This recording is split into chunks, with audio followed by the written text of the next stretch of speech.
और हमारे तरफ से भूलन चुकल अगर किन्हीं को माला पूरे ग्राम रक्षा दल को हम स्वागत करते हैं। से अगर भूल चूक से किसी को अगर माला न मिले तो स्वीकार कीजिएगा।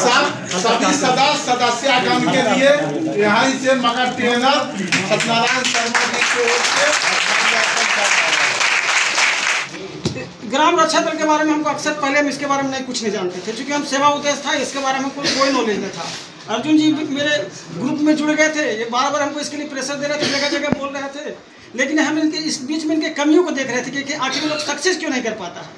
तो इनको एक दिन बोले कि आप एक बात बताइए कि पहले दोस्त दुश्मन को समझते हैं आपका सरकार ही आपका दुश्मन है, वो आदमी को बुला के बैठाते हैं। आपका अगर बेहतर आपके लिए कोई है तो त्रिस्तरीय जो प्रतिनिधि है जो जीता हुआ है वो आपको काम कर सकता है, क्योंकि अब मेरा सिपाही है। इसको हमें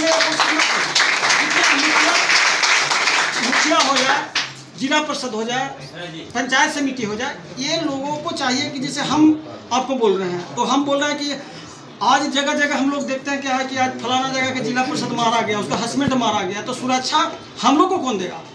बिहार सरकार जो पुलिस है, जो बिहार पुलिस होता है, वो तो राज्य स्तरीय को प्रतिनिधि को सुरक्षा दे देता है, हम लोग को कौन देगा?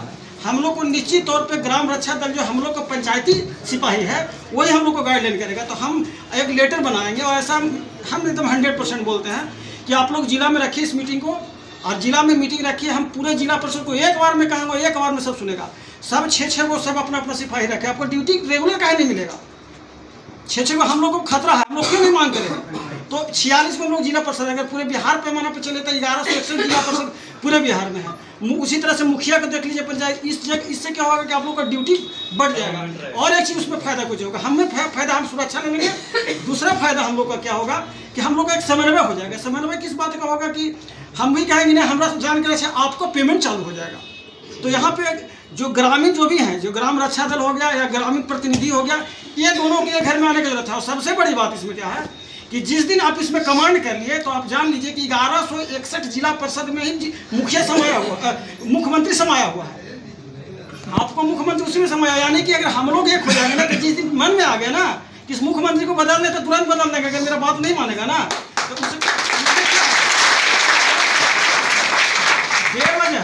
बेवजह बिना आप निडरता से अड़िए, इसमें कोई डरने वाली बात नहीं। आप लोग तो बहुत ताकतवर इतना रहता था, हमको लगता है कि हम खुद सीट में छीन लेते हैं।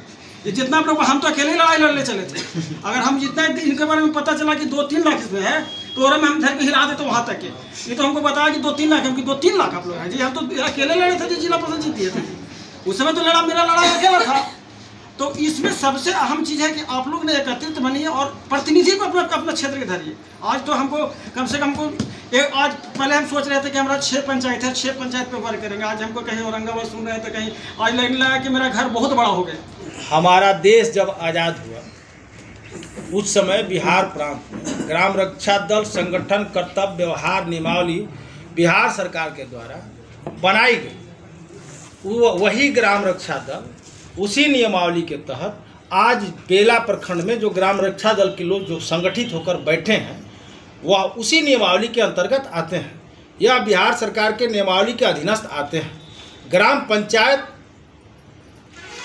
के ये सिपाही हैं, उसमें 3 कैटेगरी किया गया है। उनके जो अफसर के रूप में होंगे वो दलपति होंगे, क्षेत्र पदाधिकारी एक होंगे उसमें जो वार्ड के अनुसार होंगे, और उसके बाद जो सिपाही के रूप में काम करेंगे वो स्वयंसेवक होते हैं। अब बिहार सरकार पहले ग्राम रक्षा दल को बहुत फैसिलिटी दिया करती थी। जब यह नियमावली बना तो ग्राम रक्षा दल के लोगों को वर्दी, मुरट्ठा, लाठी, टॉर्च, महीने में 3 सेल का जो वो बैटरी टॉर्च का, इसके बाद समय समय पर प्रशिक्षण, चुनाव में ड्यूटी, और बीच बीच में प्रोत्साहन भत्ता देने का काम करती थी सरकार।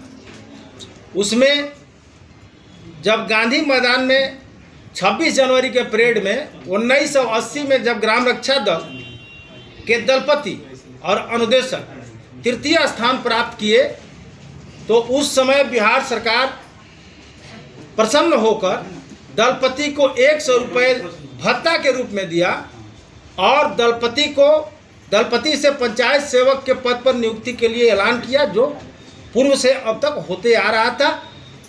नई सरकार जो वर्तमान सरकार है, वर्तमान सरकार आने के बाद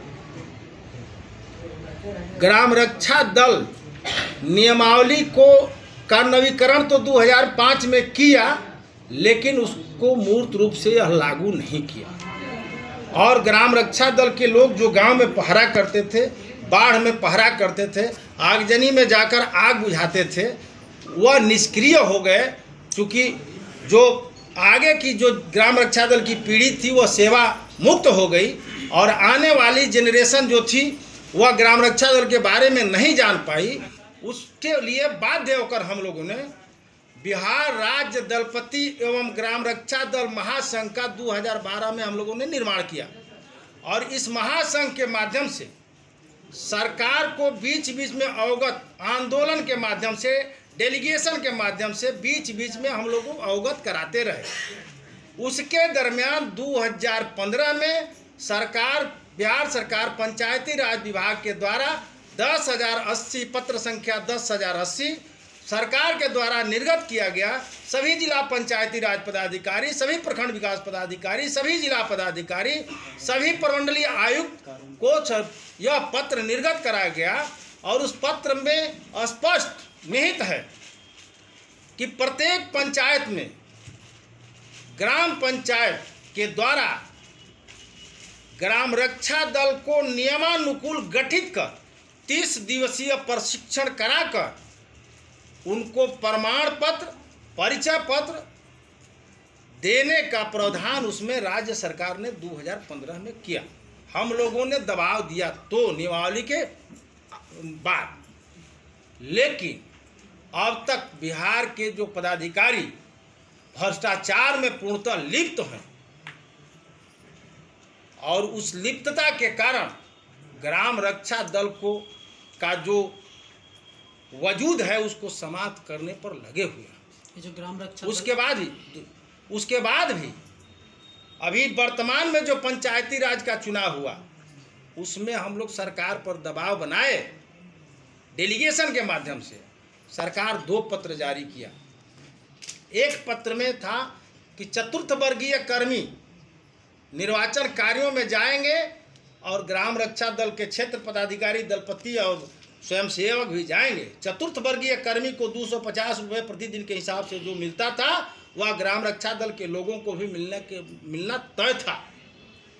और दूसरा पत्र निर्गत हुआ, उसमें यह निकला कि चतुर्थ वर्गीय कर्मचारी के तरह अगर निर्वाचन कार्यों में या सरकार के किसी तरह के कार्यों में जहां हमारे लोग अधिकृत हों नियमानुकूल, अगर दुर्घटनाग्रस्त में उनकी आकस्मिक निधन हो जाती है तो उनको भी चतुर्थ वर्गीय कर्मी के आधार पर 8 लाख रुपया उनको भी मुआवजा देने का प्रावधान हम लोगों ने करवाया है।